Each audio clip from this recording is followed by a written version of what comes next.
Hi, this is Lightman Nover. This is going to be my Rise of Skywalker predictions. Hopefully not spoilers. And what the heck's going on with, hopefully what's going through J.J. Abrams' mind on this. Okay, I'm going to base a lot of my predictions of what the heck's going on under Star Wars Dark Empire, which is a comic book which came out in 1995. And everybody's already going to disregard this right off and be like, oh, we're not going to the original story because it's been bought out. Everything's been bought out by Disney, and they're going to change everything. And Leia never had twins and all of that argument, even though you could argue and say, are the twins Kylo and Rey, since one's good and one's evil? But that's not really what I'm talking about here. If you want to base it off of that, and there's a lot of crazy theories going around on YouTube right now. One of them is Rey is just a clone made for finding junk on Jakku, but the real secret of why her and many others were cloned in the first place was to create a Force-sensitive clone.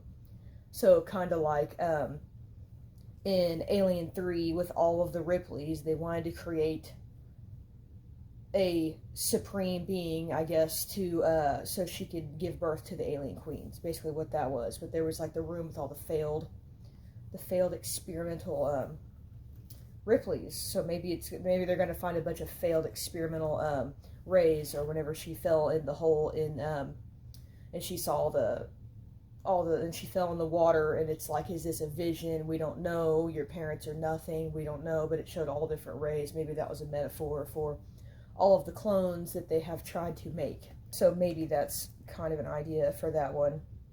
Because maybe they were trying to clone them all to make a specifically Force-sensitive one, or to make a Rey that could give birth to like a dominant trait that could give birth to what would really be a Force-sensitive.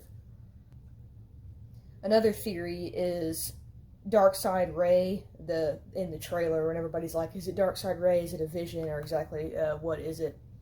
Darkside Rey might be a Palpatine possessing her to make dark side decisions or whatever, because in the Dark Empire comic, the spoiler in that comic, the Emperor did not die, Palpatine is alive. Luke's like, how come you're alive, what's going on? And he said basically his frail body cannot did sustain, but he's cloned himself, and every time he clones himself, his body cannot harness that much of a dark side, so he has to keep making more clones because he just keeps like rotting away and decaying, and then he dies, and then he moves his essence into another body, and that's why he has like all these test tubes, and it looks like crazy, like Mewtwo type sci-fi stuff happening right here.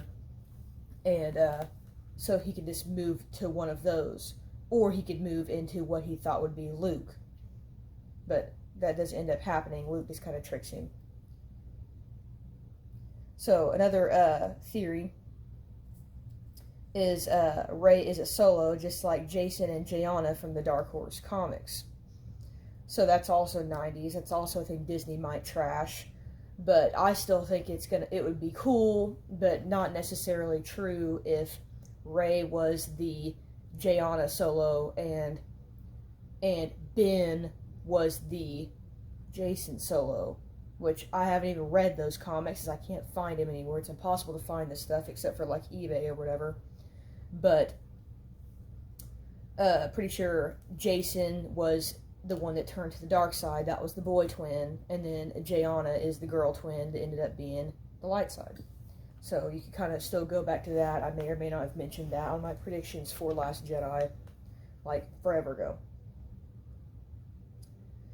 A lot of people think Anakin's going to be in it as a Force ghost. I'm going for that theory. I'm going for him as an older guy, like old man Hayden Christensen, even though he doesn't really look that old right now in 2019.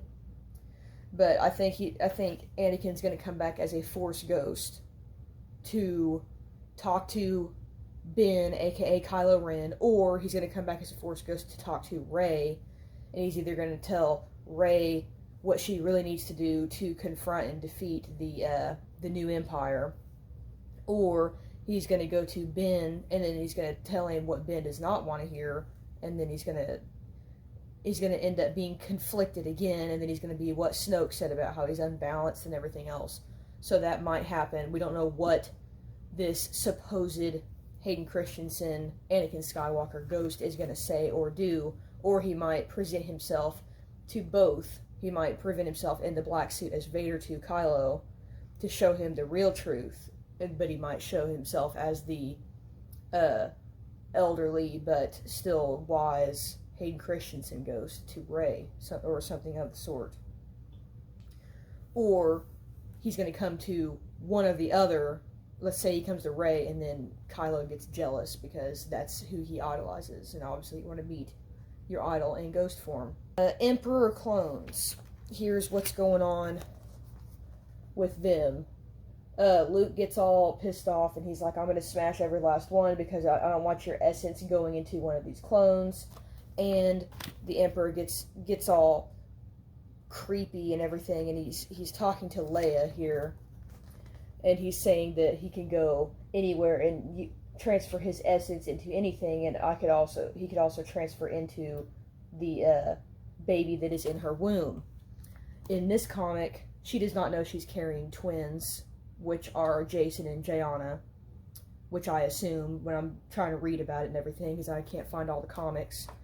But that's what's going on there. So in that theory of how he can transfer his essence to anything in Rise of Skywalker, when it shows Rey as the dark side, what if he put his essence into Rey? Whether that is a temporary possession, or if it's just her seeing her vision of what she could become. Kind of like how everybody thought Jin in that movie was going to be a bad guy in Rogue One. They thought she was going to be a bad guy because of the trailer, and the trailer was edited, but blah, blah, blah. Anyway, that didn't happen. But it could have. Basically, it was just them in disguise to blend in with the Empire. So, there's that. That's something that's food for thought. The planet is called Byss, B-Y-S-S. That is the planet that Luke and Palpatine and Leia and Han and everybody are on, where Palpatine's clones are.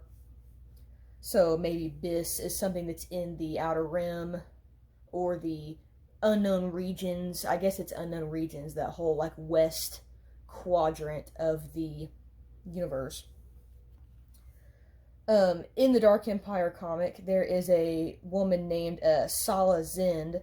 She is an old friend of Han Solo, and she's always like, who's this girl that you're with, referring to Leia, because Sala is one of Han Solo's ex-girlfriends. She's an African-American girl. She has like the kind of like afro hair, and she's got the real like dingy, bounty hunter, rough and tumble type clothes and everything.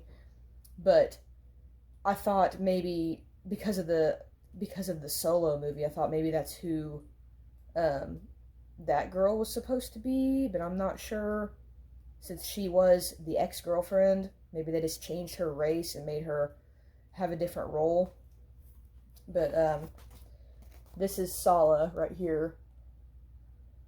And since that didn't happen in Solo, just trash everything that happened in that movie for right now. The actress currently right now, Naomi Ackie, I think is how you pronounce her name. She's African American. We don't know who she's going to be in the Rise of Skywalker. She's in the trailer. We see interviews and stuff with her, but she can't say anything. She might be the Sala Zind character. She might be another previous ex-girlfriend of Han Solo. But since we were talking about Rise of Skywalker, Han's not alive. I assume Leia is not going to be alive, or she's going to die of old age or something, or whatever. I don't know why they didn't just kill off that actress in The Last Jedi, because she should have just died in space, in my opinion, because that was so cheesy. And it was just kind of like, okay, you don't want to kill her because she died in real life, but maybe it would be better if we did, because this is awkward. And everybody kind of had that, yay, Leia live type of feeling. So I don't think they should have kept that. But I want to hear any kind of comments or anything, opinions on this. What the heck is the essence of Palpatine? Is Palpatine even going to be in it? Everybody says that the cover of the movie isn't even it isn't even Ian McDermott. It's an action figure, and it's just like, why would you use an action figure and not just use him? Which makes me think it's going to be the actor Matt Smith, which is the actor from Doctor Who. Maybe he's from other stuff. The British guy. They said that Matt Smith is going to be in Rise of Skywalker, but they didn't say what role he's going to be playing. If you cake him on enough makeup, you could probably make him look like the Emperor and make him look like that. So all the people that were saying people that were saying that why is it an action figure, they didn't think about what about actors that were confirmed to be in the movie, but we don't know what role they're going to be. But who knows? Matt Smith might just be some random guy that's a new character that we meet for like 5 seconds. Who knows? Or he's in so much makeup we can't identify him. But I really want to see some kind of Palpatine. Of course, I want to see Lando, because Lando's kind of like the cash grab, even though I'm going to be the one going, take my money, Lando. He's the best character. Hopefully, Billy D. Williams has still got it. Although I did like the new actor, I don't remember his name, from Solo. I did like that one, but he's too young, so we need old man Lando, so to kind of take the place of the Han Solo smuggler, sarcastic character. But we don't know if is he gonna be, hi, how you doing, old pal Lando from Empire, or is he gonna be like some weird creepy old guy like how old man Luke was in Last Jedi, and it totally changed his personality, and like maybe Lando's married or something. People are like, maybe the Naomi Aki chick, maybe that's going to be his daughter. And I'm like, that's kind of dumb. Just because she's African American doesn't mean it's just going to be his daughter. But I mean, it could be on the age range if you want to argue that she'd probably be the same age as Ben, aka Kylo Ren, because that's Han and Leia's son. Slight detour off of this, talking about the Mandalorian show, which is another like super hyped up to see that for the new Disney Plus streaming. In the Dark Horse comic, Boba Fett's not dead. I know this comic's 1995 and it's old as dirt now, but Han goes back home on, I assume, Corellia, which looks like the dingy Corellia that you see in the Solo film, but which is probably what we're going to see in the dingy Corellia in the Mandalorian series. He comes across Boba Fett, or Boba Fett finds Han. This takes place after Episode 6. Jabba is dead. Supposedly, Boba Fett should have been eaten by the Sarlacc, and this is the time frame when Han and Leia are married in the comic. But Boba Fett says that he was found somewhat indigestible whenever, so Sarlacc didn't eat him, so he's still alive in this. That's how they brought him back in the expanded universe. We don't know if they're going to bring him back in the Solo, even though the Solo movie took place, I guess, before A New Hope at some point. The Mandalorian is going to take place somewhere before A New Hope at some point as well. But end of that tangent, because we're not talking about Mandalorian, we're talking about Rise of Skywalker. So, this whole video was food for thought. Let me know what you think in the comments. I do want to read the comments. If I don't get a chance to make another video, I don't really have enough content to really do a video for what I think Mandalorian is going to be, although I do extreme want to watch it. 1 episode a week is how it's going to come out, not just a huge chunk. So it's not like you suck, you didn't watch it all because you didn't binge watch it all day because you have work. So let me know, and I will see you guys hopefully in the next Star Wars review or some other kind of cool review.